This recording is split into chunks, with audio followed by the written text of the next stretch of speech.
বারা বিন আজিজ রাদিয়াল্লাহু তাআলা আনহু-এর হাদিসে মানুষের মৃত্যুকালীন অবস্থার পূর্ণ বিবরণ এসেছে। এতে মুমিন, কাফের এবং পাপী সকল মানুষের অবস্থায় বর্ণিত হয়েছে। শ্রোতা ভাই বোনদের কাছে হাদিসের ভাষ্যটি তুলে ধরছি। মুমিন বান্দার নিকট যখন দুনিয়ার শেষ দিন এবং আখিরাতের প্রথম দিন উপস্থিত হয়, তখন আকাশ থেকে উজ্জ্বল চেহারা বিশিষ্ট একদল ফেরেশতা উপস্থিত হন। তাদের সাথে থাকে উজ্জ্বল জান্নাতের পোশাক এবং জান্নাতের সুঘ্রাণ। মুমিন ব্যক্তির চোখের দৃষ্টি যত দূর যায় তারা তত দূরে বসে থাকেন। এমন সময় মালাকুল মাউত উপস্থিত হন এবং তার মাথার পাশে বসে বলতে থাকেন, হে পবিত্র আত্মা, তুমি আপন প্রভুর ক্ষমা ও সন্তুষ্টির দিকে বের হয়ে আসো। এই কথা শোনার পর মুমিন ব্যক্তির রূহ অতি সহজে বের হয়ে আসে, যেমনভাবে কলসির মুখ দিয়ে পানি বের হয়ে থাকে। রূহ বের হয়ে যাওয়ার সাথে সাথে ফেরেশতাগণ তাকে জান্নাতি পোশাক পরিয়ে দেন এবং জান্নাতি সুঘ্রাণে তাকে সুরভিত করেন। তার দেহ থেকে এমন সুঘ্রাণ বের হতে থাকে যার চেয়ে উত্তম সুঘ্রাণ আর হতে পারে না। তাকে নিয়ে ফেরেশতাগণ আকাশের দিকে উঠে যান। যেখান দিয়ে তাকে নিয়ে যাওয়া হয় সেখানেই ফেরেশতাগণ জিজ্ঞেস করেন, এটা কার পবিত্র আত্মা? উত্তরে অতি উত্তম নাম উচ্চারণ করে বলা হয়, অমুকের পুত্র অমুকের। আকাশে পৌঁছে গিয়ে দরজা খুলতে বলা হলে তা খুলে দেওয়ার সাথে প্রথম আকাশের ফেরেশতাগণ দ্বিতীয় আকাশ পর্যন্ত গমন করেন।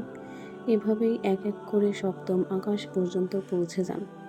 তখন আল্লাহ তাআলা বলেন, আমার বান্দার নামটি ইল্লিয়িনের তালিকায় লিপিবদ্ধ করে দাও।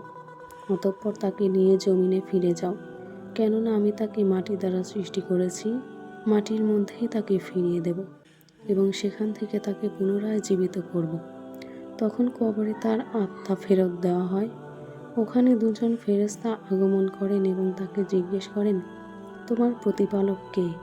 তিনি উত্তরে বলেন, আমার প্রতিপালক হচ্ছেন আল্লাহ। আবার জিজ্ঞেস করেন, দুনিয়াতে তোমার দিন কী ছিল? তিনি উত্তর দেন, আমার দিন হচ্ছে ইসলাম। পুনরায় তাকে প্রশ্ন করেন, তোমাদের কাছে যে লোকটিকে পাঠানো হয়েছিল তিনি কে? জবাবে তিনি বলেন, তিনি হলেন আমাদের নবী মুহাম্মদ সাল্লাল্লাহু আলাইহি ওয়াসাল্লাম।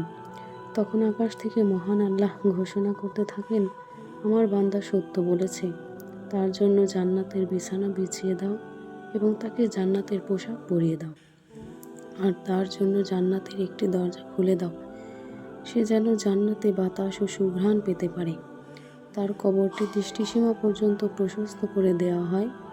একজন সুন্দর আকৃতি ও উজ্জ্বল চেহারা বিশিষ্ট লোক উত্তম পোশাক পরিহিত হয়ে এবং সুঘ্রাণে সুরভিত অবস্থায় তার কাছে আগমন করেন এবং বলেন, তুমি খুশি হয়ে যাও, তোমার সাথে যে ওয়াদা করা হয়েছিল আজ তা পূর্ণ করা হবে। মুমিন ব্যক্তি লোকটিকে জিজ্ঞেস করেন, আপনি কে? তিনি বললেন, আমি তোমার সৎ আমল।